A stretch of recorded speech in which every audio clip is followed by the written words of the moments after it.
من فترة انتشر فيديو بشكل واسع. بطريق ساب مجموعة من البطاريق وببساطة لف ظهره ليهم ومشي لوحده. الفيديو نفسه ما كانش أغرب حاجة، الأغرب كان التفاعل والتعليقات. يا بختك، نفسي أعمل زيه، أخيرا واحد عرف يهرب، أنقذ نفسه وخرج من القطيع. ملايين المشاهدات وآلاف التعليقات، والمفاجأة إن أغلبها ما كانش بيتكلم عن البطريق. كل تعليق كان بيتكلم عن صاحبه. وأنا ممكن أتفهم إن الشعور ده يوصل للناس اللي مش مندمجة مع حياة البشر، حياة القطيع.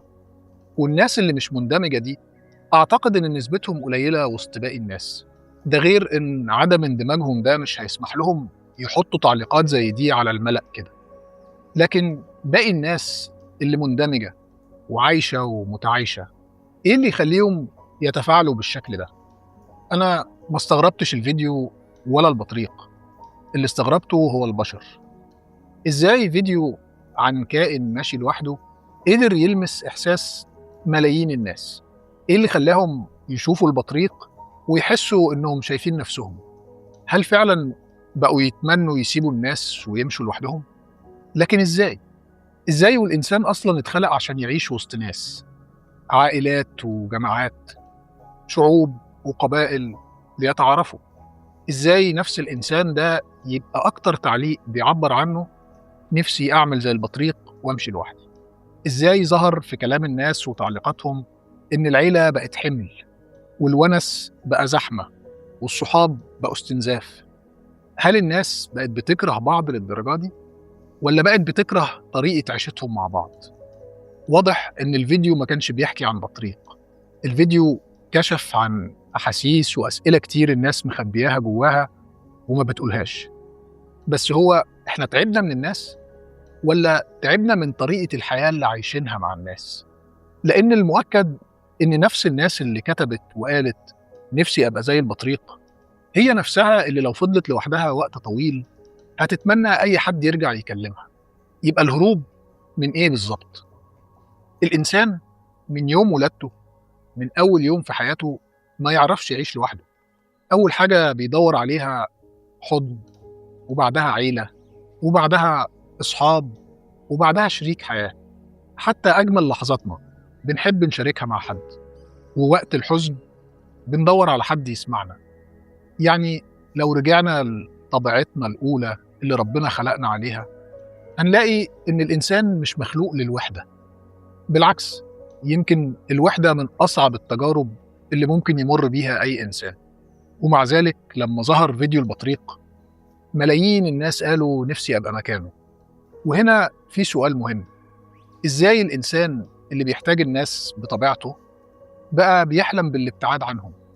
هل ده حب للوحدة ولا خلط بين الوحدة والراحة؟ لأن الاتنين مش حاجة واحدة. يمكن اللي الناس كانت بتتمناه لما شافت البطريق ما كانش إنها تعيش من غير بشر، لكن إنها تعيش يوم واحد من غير ضغوط، من غير مقارنات، من غير توقعات، من غير تمثيل، من غير ضغط مستمر إنها تكون شخص معين طول الوقت. يمكن الناس ما كانتش بتحسد البطريق علشان ساب القطيع وهيعيش لوحده، لكن كانت بتحسده علشان اختار بحرية. ممكن تكون هي دي الفكرة ورا التفاعل مع المشهد، لأن أغلب الناس ما تقدرش تعيش من غير بشر، لكن كمان ما تقدرش تعيش وهي حاسة إنها مش لاقية نفسها وسط القطيع. يبقى السؤال الصح مش ليه الناس حبت مشهد البطريق وهو ماشي لوحده، لكن إيه اللي خلى البقاء وسط القطيع مرهق أكتر من الوحدة؟ أحيانا بنستخدم كلمة قطيع كمرادف لكلمة جماعة، مع إن الفرق بينهم كبير. الإنسان ما كانش يقدر يبني أسرة أو مجتمع، مدن وبلاد وحضارات، لو ما كانش يعرف يعيش مع غيره. وجود مجموعات من البشر عايشة مع بعض مش غلط، ده يمكن يكون من أهم أسباب بقاء الإنسان أصلا. لكن واضح إن اللي حصل إن مجموعات البشر دي مع الوقت بدأت تتغير، اتحولت من مجموعة بتشارك أفكارها وآرائها وخبراتها لمجموعة بتخاف من الأفكار الجديدة والآراء المختلفة. وبدل ما المجموعة باختلافاتها تساعدنا إن كل واحد يكون نفسه، بقت مكان يعلمنا ازاي نبقى شبه بعض، نسخ من بعض. هنا الجماعة اتحولت لقطيع، ومحدش بقى بيفكر يعمل اللي هو مقتنع بيه، بقى يعمل اللي كل الناس مقتنعة بيه. الفرق بين الجماعة والقطيع مش عدد الناس، الفرق إن التفكير الفردي بيقل، بيختفي. القطيع مش مجرد مجموعة ماشية مع بعض، القطيع مجموعة بطلت تفكر، بطلت تسأل، وبتمشي علشان الكل بيمشي. أنا كمان شدني فيديو البطريق، مش لأنه كان ماشي لوحده، لكن لأنه الوحيد اللي خرج من اتجاه القطيع، من غير ما نعرف إذا كان اتجاهه ده صح أو غلط، ولا إذا كان هينجو أو لأ. كل اللي نعرفه إنه أخد قرار مختلف، وأعتقد الناس تفاعلت مع البطريق علشان قدر ياخد القرار ده، لأنه قرار صعب إنك تقرر تمشي في اتجاه مختلف، في حين إن الكل مقتنع إن الاتجاه الحالي هو الاتجاه الوحيد. ويمكن أكتر حاجة شدتني في الترند ده إن الناس ما كانتش بتتكلم عن البطريق خالص، كانت بتتكلم عن نفسها. كل تعليق تقريبا كان اعتراف صغير، نفسي أعمل زيه. ودي جملة تستحق نقف عندها شوية، لأن اللي كتبها مش شخص عايش لوحده، ده شخص عايش وسط ناس، عنده أهل وزملاء وصحاب، ويمكن أسرة كاملة. ومع ذلك أول ما شاف البطريق بيمشي بعيد حس إن هي دي الحرية. طيب ليه؟ هل الناس فعلا بقت عايزة تعيش لوحدها؟ بصراحة مش مقتنع، لأن لو أخدت نفس الناس دي وحطيتها في مكان معزول تماما، غالبا بعد فترة قصيرة هتبتدي تدور على صوت أي بني آدم، على مكالمة، على رسالة، على حد يقول لها إزيك. الغالب اللي الناس كانت بتحسد البطريق عليه مش الوحدة نفسها، كان الإحساس إنه خرج من حاجة خانقاه. الحلم ما كانش الوحدة، الحلم كان الراحة، الراحة من المقارنة، من السباق اللي ما بيخلصش، من الإحساس إنك طول الوقت مطالب تثبت حاجة، أو تلحق حاجة، أو تبقى شبه حد أو أحسن من حد. البطريق ما كانش رمز للوحدة، كان رمز إن حد أخيرا قال أنا مش هكمل في نفس الاتجاه. وده يمكن يفسر ليه التفاعل كان عاطفي بالشكل ده.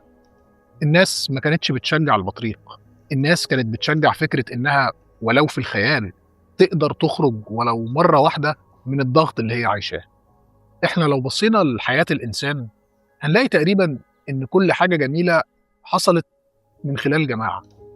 العيلة جماعة، الصحاب جماعة، حتى الفريق اللي بتشجعه جماعة. وأي حضارة ما كانتش هتتبني لو كل واحد قرر يعيش لوحده.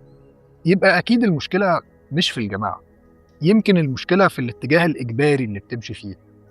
ساعات الإنسان بيمشي مع الناس وهو مقتنع، بس ساعات أكتر بيمشي معاهم لمجرد إنه خايف يقف لوحده، بيمشي من غير ما يسأل إحنا رايحين فين وليه.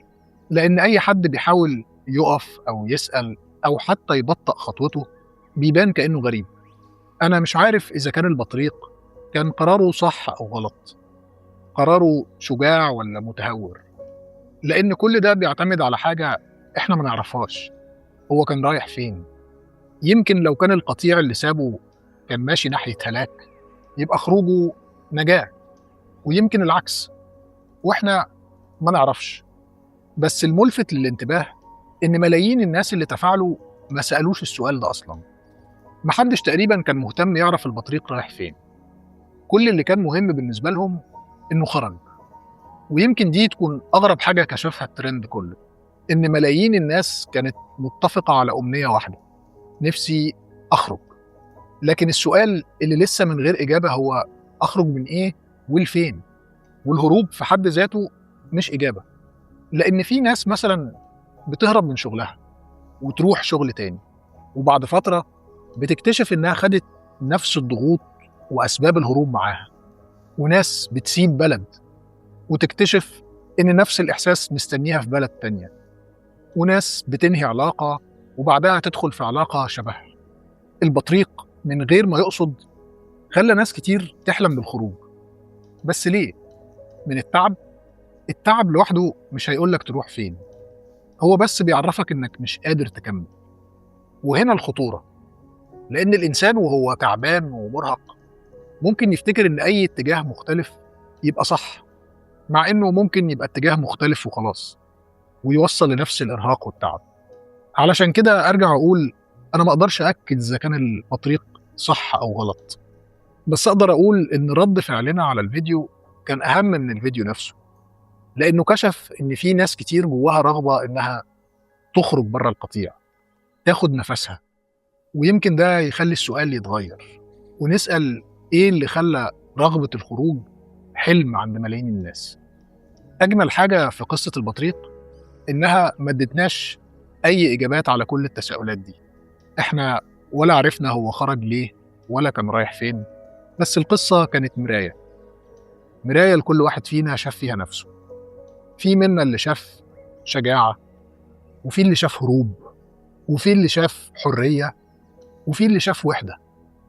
ولا واحد فينا كان بيتكلم عن البطريق، كل واحد كان بيتكلم عن حياته هو. وده يفسر ليه الفيديو لمس ناس من ثقافات مختلفة، أعمار مختلفة، وتجارب مختلفة. كل واحد ترجم القصة بالإحساس اللي جواه. بطل القصة مش البطريق، بطل القصة هو الإنسان اللي لما شاف البطريق في حاجة اتحركت جواه، حاجة بقت تعبانة ومرهقة لدرجة خلت إن مجرد فكرة الابتعاد بقت هي الحل السحري. مع إن الإنسان هيفضل طول عمره محتاج يعيش وسط ناس. أشوفكم الحلقة الجاية إن شاء الله.